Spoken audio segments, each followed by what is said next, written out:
Win భక్తి ప్రేక్షకులందరికీ నమస్కారం. ప్రస్తుతం అంతా పట్టుకున్నారు ప్రముఖ ఆధ్యాత్మికవేత్త, జ్యోతిష్య మరియు వాస్తు పండితులు దైవజ్ఞ నెట్టెల ఫణి భాస్కర్ గురువు గారు ఉన్నారు. మాట్లాడదాం. నమస్కారం గురుగారు. నమస్కారం గురుగారు. అక్టోబర్ నెలలో ద్వాదశ రాశుల వారందరికీ ఆర్థిక పరంగా, ఆరోగ్యపరంగా ఎలా ఉంటుందో తెలియజేయండి. అలాగే వాళ్ళు తీసుకోవాల్సిన జాగ్రత్తలు ఏమైనా ఉంటే చెప్పండి. అక్టోబర్ నెలలో మకర రాశి వారందరికీ ఏ విధంగా ఉండబోతుంది? ముఖ్యంగా ఈ అక్టోబర్ నెలలో ఉన్న గ్రహస్థితిని గమనిస్తే ఈ అక్టోబర్ నెలలోనే చాలా గ్రహాల తాలూకు మార్పులు ఉన్నాయి. ఉదాహరణకి ప్రస్తుతానికి వక్రగతిలో శని ఉన్నారు, కుంభరాశిలో ఉన్నారు, రాహు మీనంలో ఉన్నారు.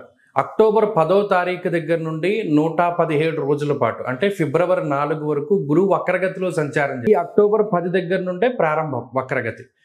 తర్వాత ఈ అక్టోబర్ నెలలోనే 18వ తారీఖు నాడు రవి మారతారు. ఇప్పటివరకు కన్యా రాశిలో సంచారం చేస్తున్న రవి తులారాశిలోకి వెళ్తారు.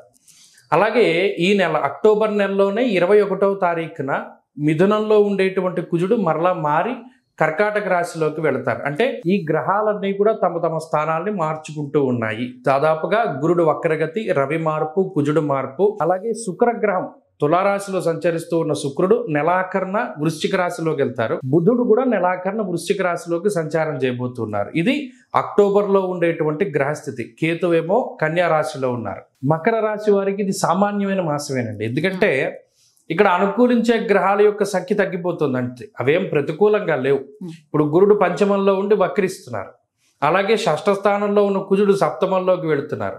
అలాగే భాగ్యంలో ఉన్న రవి దశమంలోకి వస్తున్నారు. ఇలా గ్రహాలను చూసుకుంటే కొంత వ్యతిరేకమైనటువంటి స్థానాల్లో ఉండే రవి ఇప్పుడు పాజిటివ్గా ఉండడం అది ఒక బలం.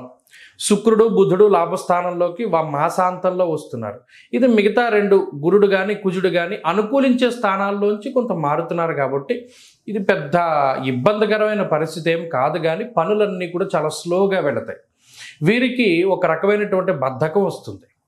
ప్రతి పని కూడా వాయిదా వేసుకుంటూ ఉంటారు. పలానా పని చేద్దాంలే, ఎల్లుండి చేద్దాంలే, రేపు చేద్దాంలే, లేదు తెల్లారితే ఎగ్జామ్ ఉంటుంది, రాత్రి చదువుదాంలే అనుకుని పొద్దున్నంతా వదిలేస్తాడు. రాత్రి అనుకుంటాడు పొద్దున్నే లేచి చదువుదాం అనుకుంటాడు. పొద్దున్నే లేచి దారిలో చదివేసుకుందాం, మనం చదివిందే కదా, తీరా ఏం చదవడు చేయడు. ఇదంతా కూడా వాయిదా పద్ధతి మీద వెళ్ళిపోతూ ఉంటుంది. దీనికి కారణం ఏంటి? తేజో హానిర్మతిర్భ్రంశో మనఃపీడ భయంతదా శనేశ్వరుడు ఇస్తున్న ఫలితం అది.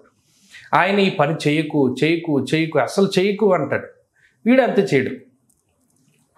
ఆ యొక్క ప్రభావం నుండి బయటకు రావాలి. రేపు చదవవలసింది ఇవాళ చదివేసుకోవాలి, రేపు కలవాల్సిన వాడిని ఇవాళ కలిసేయాలి. అలా ఎప్పుడు కూడా ఒకరోజు అడ్వాన్స్గా ఉంటే మకర రాశి వారికి ఈ మాసంలో ఏమి చెడు ఉండదు. లేకుండా ఏదైనా ఒక రెజ్యూమే అప్లై ఏదైనా ఒక ఉద్యోగానికి అప్లై చేయాలి అన్నా, కొత్త వ్యాపారం పెట్టాలి అన్నా, ఎవరినైనా కలవాలి అన్నా, లేదా ఏదైనా ఒక పని చేద్దామన్నా ఇది వాయిదా గనక పడింది అంటే ఇంకా ఎప్పుడుకి కూడా అది తేలదు. ఇది కోర్టు కేసులకి అన్వయం అవుతుంది. ఈ మాసంలో ఏమైనా వాయిదా పడింది అంటే అది తెమలదు. ఇది గుర్తుపెట్టుకోవాలి. ఎక్కడికక్కడ పనులు పూర్తి చేసుకుందాం అనేటువంటి తొందర ఉండాలి. అలాగే సప్తమ కుజ ప్రభావం కూడా ఉన్నది. ఇది భార్య పిల్లలపై లేదా జీవిత భాగస్వామిపై, ఆడవారికి అయితే భర్తపై ప్రభావాన్ని చూపెడుతుంది. దాని ద్వారా ఏమవుతాయంటే చిన్న చిన్న ఈగో క్లాషెస్ వస్తాయి. వాళ్ళకి నచ్చింది మీకు నచ్చకపోవడం, మీకు నచ్చింది వాళ్ళకి నచ్చకపోవడం, ఇటువంటివి ఏమైనా రావడానికి అవకాశం ఉంటుంది.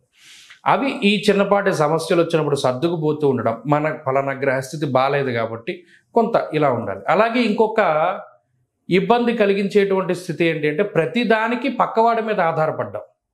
ఈ గ్రహస్థితి దాన్ని కూడా తీసుకొస్తుంది. బద్ధకంలో ఒక రకమైనటువంటి పాయింటే అది. ప్రతి చిన్న విషయానికి పక్కవాళ్ళ మీద ఆధారపడతారు. నేను ఇంతవరకు ఈ పని చేస్తాను, దాని తర్వాత నువ్వు చేయి అనడం. తీరా వాడు సహాయం చేయకపోతే ఆ పని పూర్తి కాదు. అలా ఇక్కడ ఒకళ్ళపై ఆధారపడకూడదు, బద్ధకాన్ని వదిలిపెట్టాలి, వాయిదా వేసుకోకూడదు.